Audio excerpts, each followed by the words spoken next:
From the sandy beaches of Gulf Shores, Alabama, all the way over to high top Rocket City, USA, to the iconic famed studios in Muscle Shoals, Alabama, to right here in my own backyard of Aniana, where we hold the Covered Bridge Festival.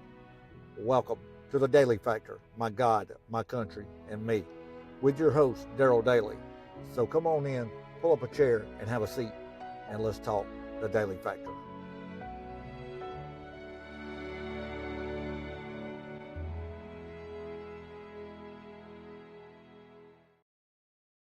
Hey guys, welcome into the Dailey Factor, my God, my country, me. I'm your host, Dailey. Hey, let me set some housekeeping right out of the way. Let's get it done. Hey, you can find us on Facebook at the Dailey Factor.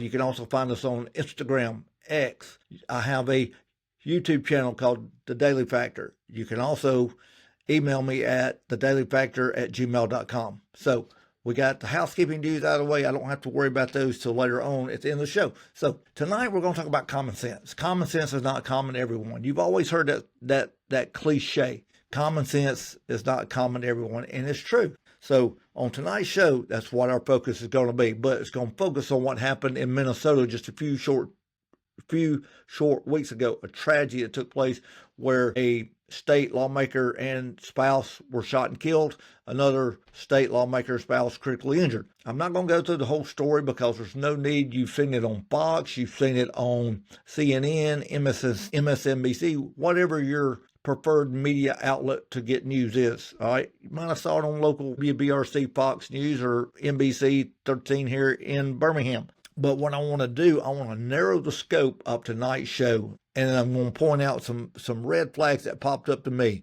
So give me about 30 seconds, and we'll come right back, and we will discuss and figure out what the red flags are. Stay tuned. Hey guys, welcome into the Dailey Factor. I'm your host, Dailey.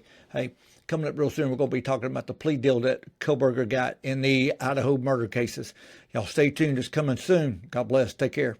Hey guys. Welcome back into the Dailey Factor, my God, my country, and me. I'm your host, Dailey. Hey, we were discussing what happened in Minnesota, the tragedy that took place there with the lawmakers. Now, I want to narrow the focus down in this second segment about what happened and some red flags that came up when I read the article. Now, there are some conflicting reports that officers exchanged gunfire with a suspect, and then there's another report that the officer. There's nothing in the report at all about the officers shooting back at the suspect. But we have a report from June 14th, which is the day of the incident, that the officers confronted him and gunshots were exchanged. On June 17th, there's no mention of the exchange of gunfire at the home of another lawmaker. So I don't know whether those, when you have something that's just right off the bat, it's very fluid. Information changes very quickly, rapidly. So I'm not too worried about the if there was a confrontation or not. I'm not too worried about that on June 14th. What I am worried about is just a few short hours later at a third lawmaker's home who is unnamed. So a local police officer gets sent to do a welfare check. And if you don't know what a welfare check is, let me explain. It's very simple. It's where law enforcement comes to your house to check to see if you're okay or not, whether it be medically or if there's a crime that's taking place or about to take place. They're coming to check on you as the homeowner and resident. So the officer is going there to do this welfare check. You have the two other incidents that have occurred in other cities. It would seem plausible that this officer may have information saying, hey, we've had, a lawmaker shot and killed and another one injured. We need you to go to this home and check on this lawmaker. You would be on alert a little bit, okay? To me, I would be on alert. I'd be like, hey, I'd be checking left, right, anything that looks suspicious or out of the ordinary. She gets in the area of the welfare check of where she has to go, and the article does say it's a female officer. Does not list the name. But she gets in the area, and a police-type vehicle with lights on. I'm guessing maybe emergency lights, or maybe it could be the headlights. I don't know. The article said with lights on. She pulls up beside him, tries to make contact. He keeps looking straight ahead, never acknowledges presence of her even being there whatsoever. Then she notices as she drives past the car, the tag on the back says simply police. She continues on to the house, waits on backup. They complete the welfare check. They come back down to where the vehicle was, and the vehicle's gone. Okay. Now, I can say this. If you're in a neighboring city and you have, as I said, a report of shots being fired, officers having confronted the suspect fled on foot, and they said the vehicle was in the driveway on that first initial report on June 14th, vehicle was in the driveway when the officer exchanged gunfire with the suspect fled back into the house. I don't believe that report. Here's simply why. If you had have confronted the suspect and the vehicle's in the driveway and the suspect fled back into the house, he would have never gotten out of the driveway with his own vehicle and gone to a third house. Never would have happened. That report, I'm really not, something's off with that report. But getting back to the topic, getting back to focus, here's the red flags I see. Number one, you have a police type vehicle in the vicinity of your welfare check. All right. Who is this vehicle? What agency is this vehicle with? Why are they there if it's from an outside agency? You know the call you're going to. And now, if it's got its blue lights on or headlights on, why? You're trying to figure out what's going on. I would be. I'd be like, to be honest with you, this is kind of one of those moments where I sit there and say, we're not in Kansas anymore, Toto. This is not right. This is not normal. But that's just one minor red flag, just the vehicle being there. Number two, the officer attempts to make contact with the driver. Drivers keep staring straight ahead. I mean, he is focused dead ahead. He never acknowledges the officer's presence. To me, that's a big red flag right there.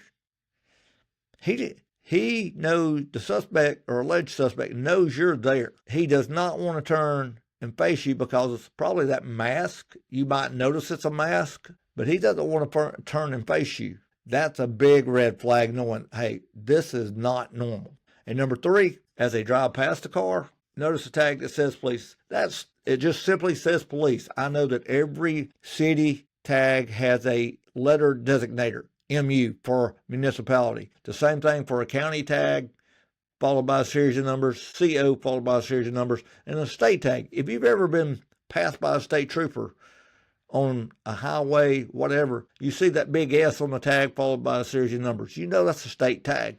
And if you see just simply police spelled out on the tag, that's the third clue. Something is not right. Now, speaking for me, and me only, like I said, I don't fault the officer, but somewhere common sense had to play a factor here, big time. You have to let common sense go, hey, this is not adding up. I would have stayed with that vehicle. I would have attempted everything I could to make contact with that guy. Have another officer en route to me while the backup goes and checks the house. Take control of that, because you have a potential suspect in this vehicle now, because you have three red flags that are adding up that this vehicle does not belong, he does not belong, and you need to find out more. So those are the three red flags. So we're going to take a break. We'll be back and we'll discuss what maybe you should do, or maybe what I would have done, which I've already told you what I would have done. But we'll be back in 30 seconds. We will wrap this up and we'll get it done. Hey guys, welcome into the Dailey Factor, my God, my country, and me. I'm your host, Dailey. Hey, episode 3 is going to be coming out really soon. We're going to discuss the plea deal in Idaho that Brian Kerberger accepted in the brutal slayings of 4 college students. So y'all tune in and let's have a conversation on the Dailey Factor. Hey guys, welcome back into the Dailey Factor. My God, my country, me. I'm your host, Dailey. Hey, we just finished up giving the red flags of the tragedy in Minnesota, where we focused in on the third house that the law enforcement officer is going to. So we've already established, one, a police type vehicle in the vicinity with lights on. Number two, the suspect or the person in the vehicle would not even acknowledge the officer's presence when the officer pulled up beside the vehicle. He kept staring straight ahead, never would acknowledge. Then as the officer drove past the vehicle, the tag had spelled out on the back, police. Now, we've already discussed that 3 factors. So now let's discuss probable scenarios of what could have happened. Number 1, if the officer had stayed with the vehicle and allowed the backup officer to go to the house to check on the residents there, to complete the welfare check. You don't want to forget about doing that, but let someone else go check it. The officer with the vehicle have another vehicle come down to where they are. And I'd be letting the supervisor know what I had. Because you have, as we know it now, that was the alleged killer. That's the alleged suspect. You have him, but you don't know it yet, but you're thinking it, okay? You are thinking it. All right. Number two is the next possible scenario is really there's not another possible scenario. Okay. That's the one common sense thing you do. You stay with that vehicle until you determine whether that person has anything to do with what's going on or not. And if they don't, you cut them loose after it's all over done with. Say, have a good night. Thank you for your time. But I'll stay with that vehicle. That's the common sense thing to do. And I know you're thinking the same thing. That's the common sense thing to do. I don't know where it's going to go from here. I know he's claiming that Governor Tim Walz had something to do with it. I don't know. Maybe he's trying to cop a plea of insanity or something or whatever. But let me say this real quick. Common sense, as I said, is not common to everybody. But common sense tells me to stay with that vehicle. Common sense tells me to try to ID the person in that vehicle. I'm not going to go up to that house and leave that vehicle being a potential suspect in a crime, and we have to apprehend it 2 days, or we catch him 2 days later. What if he continued on a killing spree? Don't know. That's why, as officers, we're allowed discretion. I have that vehicle there. I'm already going to be telling supervisor or I'm going to be telling dispatch what's going on. Hopefully there's going to be some other officers en route to where I'm at with that vehicle while somebody goes and checks the house. That's a common sense thing to do. So just be mindful that sometimes to listen to that inner voice that you have that says, this just doesn't seem right. This is not fitting. The pieces of the puzzle are not fitting together. And you might learn more than what you thought you knew. Because I know for 37 years of my law enforcement experience, I have listened to that inner voice. And I have been very successful when I listen to that voice. Now, sometimes the voice is wrong, but most time it's right. And that's a skill that cannot be, that's a skill that can't be taught. That's a skill that's got to be learned from time and experience. And 37 years has taught me to listen to that little voice. Now, the officer going to the welfare check might have been a rookie with the department, anywhere from a year to 7 years. I don't know. It doesn't state that. But if you've ever been in law enforcement, or if you currently work in law enforcement, I'll lay you odds you have listened to that inner voice at one time or another. I know there were many calls that I listened to the voice. Here's one case in particular. I'm not going to mention any names, but we're checking a building on a burglary call, and it's an active burglary call in progress. And I'm going to the business, and I'm figuring this is probably gonna be a good alarm. Usually, if we had alarms at this building, which is where they kept medications, drugs, so forth, if we had an alarm, it was going to be probably a pretty good alarm if somebody's in that building. So you were already prepared to confront someone in that building. Me and the backup officer, we get to the building, we go inside the building. Yes, we have an open door, we have a broken window, we go inside, we're moving down the hall, and we confront one suspect sticking his head out of the hallway.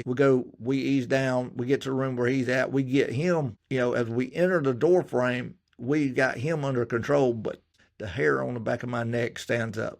That little voice is speaking to me, something's amiss here. Because my attention is drawn here straight ahead, which is where it should be, because that's where the suspect is. Now, my backup officer is not behind me, but in front of me, because I'll let them take control of them. The hair on the back of my neck standing up. I reach behind me, don't know why, instinct. I reach behind me and I grab shirt and I pulled the second suspect to the ground. No lie.